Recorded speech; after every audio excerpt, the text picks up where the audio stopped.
नमस्कार, मैं हूं निकिता और आप देख रहे हैं सत्यहिंदी.com। चलिए एक नजर डालते हैं अब तक की सुर्खियों पर। तिरुपति मंदिर के प्रसाद में जानवरों की चर्बी मिलाने के दावे पर आंध्र प्रदेश के उप मुख्यमंत्री पवन कल्याण ने भी प्रतिक्रिया दी है। उन्होंने एक्स पर लिखा कि तिरुपति बालाजी के प्रसाद में एनिमल फैट, मछली का तेल, पोर्क और बीफ फैट के मिलावट होने की पुष्टि से हम सभी परेशान हैं।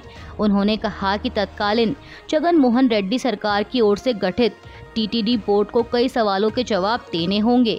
हमारी सरकार कड़ी कार्रवाई के लिए प्रतिबद्ध है, लेकिन यह मंदिर की पवित्रता भंग करने, इसकी भूमि से जुड़े विवादों और अन्य धार्मिक कर्मकांडों से जुड़े कई मुद्दों पर भी रोशनी डालती है। उप मुख्यमंत्री ने आगे कहा कि पूरे भारत में मंदिरों से जुड़े मसलों को देखने के लिए राष्ट्रीय स्तर पर एक सनातन धर्म रक्षण बोर्ड बनाने का समय आ गया है। तिरुपति के लड्डू में पशु चर्बी का मुद्दा गरमाया हुआ है। इसी कड़ी में आंध्र प्रदेश के मुख्यमंत्री चंद्रबाबू नायडू ने भी पिछली जगन मोहन रेड्डी सरकार पर निशाना साधते हुए कहा कि कोई ये सोच भी नहीं सकता कि तिरुमला लड्डू को इस तरह अपवित्र किया जाएगा। पिछले 5 सालों में उन्होंने तिरुमला की पवित्रता को भंग किया है। इस बात की पुष्टि हो गई है कि तिरुमला लड्डू के घी में जानवर की चर्बी का इस्तेमाल किया गया है। मुख्यमंत्री ने कहा कि इस मामले में जांच चल रही है और इसके लिए जो भी दोषी होंगे उन्हें सजा दी जाएगी। लैंड फॉर जॉब मामले में गृह मंत्रालय ने सीबीआई को लालू यादव के खिलाफ केस चलाने की मंजूरी दे दी है और इसी के साथ अब लालू यादव की मुसीबतें एक बार फिर से बढ़ गई हैं। एनडीटीवी की एक रिपोर्ट के मुताबिक सीबीआई ने इस मामले में लालू यादव के खिलाफ केस चलाने की इजाज़त मांगी थी। आपको बता दें कि इससे पहले दिल्ली की राउस एवेन्यू कोर्ट ने इस मामले से जुड़े मनी लॉन्ड्रिंग के मामले में बिहार के पूर्व मुख्यमंत्री लालू यादव, पूर्व उप मुख्यमंत्री तेजस्वी यादव, तेज प्रताप यादव और अन्य आरोपियों को समन जारी किया था, जिसमें उन्हें 7 अक्टूबर को कोर्ट में पेश होने के लिए कहा गया है। आगामी महाराष्ट्र विधानसभा चुनाव में महाविकास अघाड़ी के बीच सीट शेयरिंग को लेकर शिवसेना यूबीटी नेता संजय राउत ने कहा कि आज महाविकास अघाड़ी की सीट शेयरिंग को लेकर एक और बैठक है।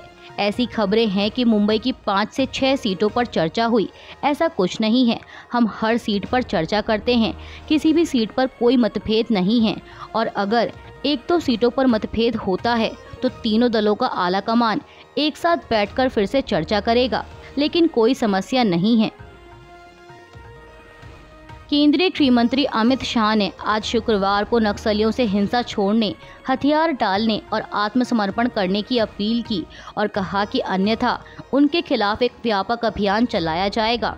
छत्तीसगढ़ के नक्सली हिंसा के 55 पीड़ितों को अपने आवास पर संबोधित करते हुए शाह ने यह भी कहा कि माओवादी 31 मार्च 2026 को अपनी अंतिम सांस लेंगे।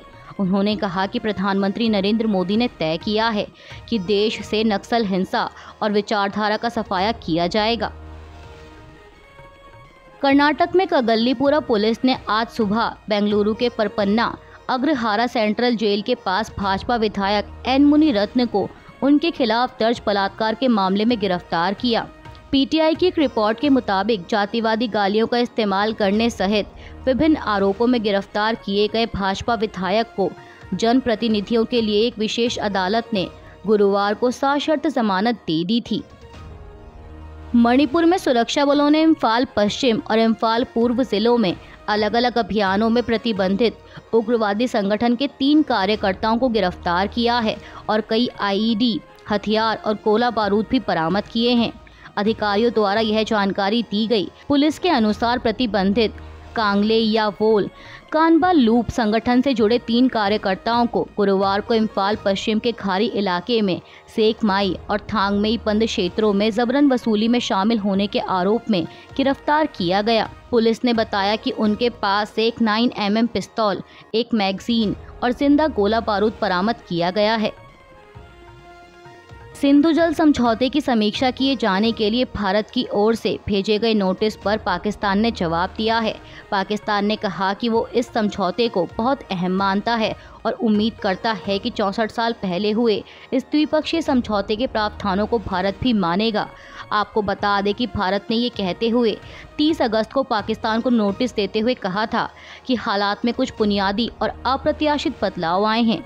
वहीं अब पाकिस्तान विदेश मंत्रालय की प्रवक्ता मुमताज़ ज़हरा बलोच ने पत्रकारों से कहा कि पाकिस्तान सिंधु जल संधि को अहम मानता है और उम्मीद करता है कि इसके प्रावधानों का भारत भी पालन करेगा। बलोच ने कहा कि दोनों देशों के बीच इंडस कमिश्नर्स का एक तंत्र है और इस संधि से जुड़े सभी मुद्दों पर बात की जा सकती है। उन्होंने कहा कि संधि के अनुसार पाकिस्तान का 3 नदियों के जल पर अधिकार है, चेनाब, झेलम और सिंधु, जबकि भारत का सतलुज, ब्यास और रावी नदियों के जल पर पूरा अधिकार है। आपको बता दें कि पिछले 1.5 सालों में यह दूसरी बार है जब भारत ने जल संधि की समीक्षा के लिए पाकिस्तान को नोटिस दिया है। आंध्र प्रदेश के मुख्यमंत्री एन चंद्रबाबू नायडू ने एनडीए विधायक दल की बैठक के दौरान बड़ा दावा किया था कि पिछली वाईएसआरसीपी सरकार ने तिरुपति में श्री वेंकटेश्वर स्वामी मंदिर को भी नहीं बख्शा और लड्डू बनाने के लिए घटिया सामग्री और पशु चर्बी का इस्तेमाल किया। वहीं वाईएसआरसीपी ने नायडू पर राजनीतिक लाभ लेने के लिए घृणित आरोप लगाने का आरोप लगाया है, जबकि टीडीपी ने अपने दावे के समर्थन में एक लैब रिपोर्ट जारी की। टीडीपी प्रवक्ता अनम वेंकट रमन रेड्डी ने दावा किया कि प्रसिद्ध श्री वेंकटेश्वर स्वामी मंदिर का प्रबंधन करने वाले तिरुमाला तिरुपति देवस्थानम द्वारा उपलब्ध कराए गए घी के नमूनों में गुजरात स्थित पशुधन प्रयोगशाला द्वारा मिलावट की पुष्टि की गई है। अब टीडीपी द्वारा लगाए गए आरोपों पर वाईएसआरसीपी के वरिष्ठ नेता वाईवी सुब्बा रेड्डी ने कहा कि नायडू के आरोपों से देवता की पवित्र प्रकृति को नुकसान पहुंचा है और भक्तों की भावनाओं को ठेस पहुंची है। उन्होंने कहा कि यह कहना भी अकल्पनीय है कि भगवान को अर्पित किए जाने वाले प्रसाद और भक्तों को दिए जाने वाले लड्डुओं में पशु चर्बी का इस्तेमाल किया गया था। पशु चर्बी के इस्तेमाल का आरोप लगाना एक घिनौना प्रयास है। सुब्बा रेड्डी ने कहा कि मैं वेंकटेश्वर स्वामी में आस्था रखता हूं और आप यानी नायडू भी उनके भक्त होने का दावा करते हैं, इसलिए आइए देवता के सामने शपथ लें। मैं देवता के सामने शपथ लेने के लिए तैयार हूं। मैं अपने परिवार के साथ आकर शपथ लूंगा। उन्होंने आगे कहा कि यदि नायडू अपने आरोपों को साबित करने में असफल रहते हैं और सबूत पेश नहीं करते हैं तो वह कानूनी सहारा लेंगे और सुप्रीम कोर्ट तक जाएंगे।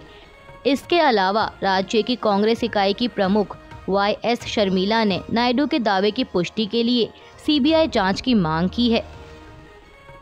तिरुपति लड्डू विवाद पर राम जन्मभूमि के मुख्य पुजारी आचार्य सत्येंद्र दास ने कहा कि यह एक अमानवीय कृत्य है और जिसने ऐसा किया है वह गंभीर अपराधी और देशद्रोही है, क्योंकि भगवान तिरुपति के लड्डू प्रसिद्ध हैं। इससे भक्तों की भावनाओं को ठेस पहुंची है। अगर ऐसा हुआ है तो यह निंदनीय है। इसकी जांच होनी चाहिए और आरोपी को दंडित किया जाना चाहिए।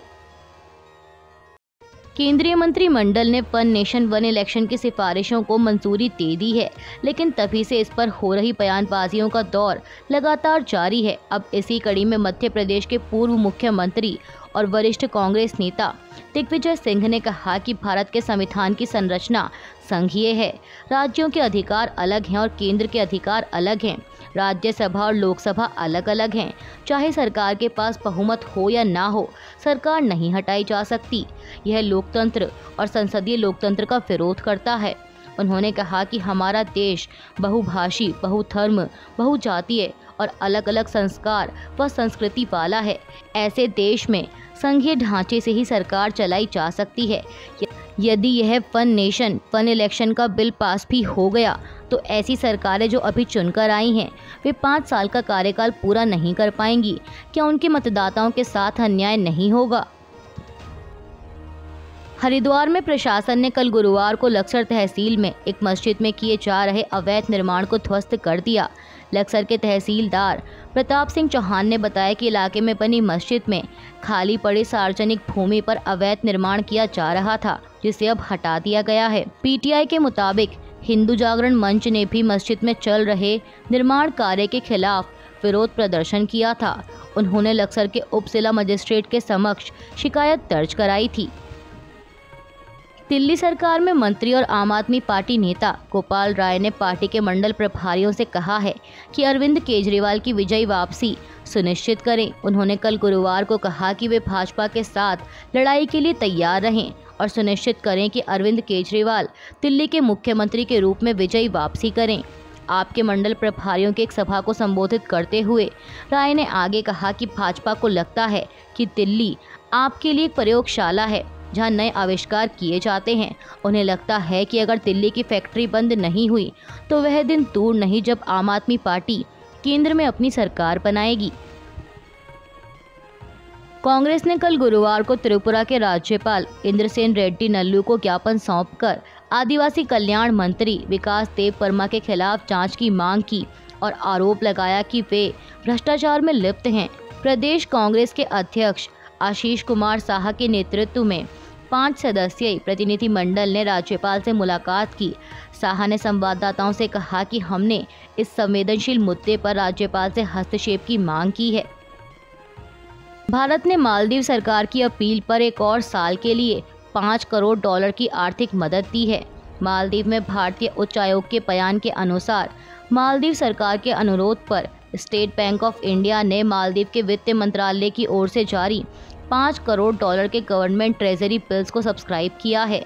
बयान के मुताबिक इससे पहले मई 2024 में भी इसी तरह से $5 करोड़ के टी बिल्स लिए थे। आपको बता दें कि भारत के सार्वजनिक बैंक की ओर से किए गए सब्सक्रिप्शन मालदीव को इमरजेंसी वित्तीय मदद के लिए किए गए हैं।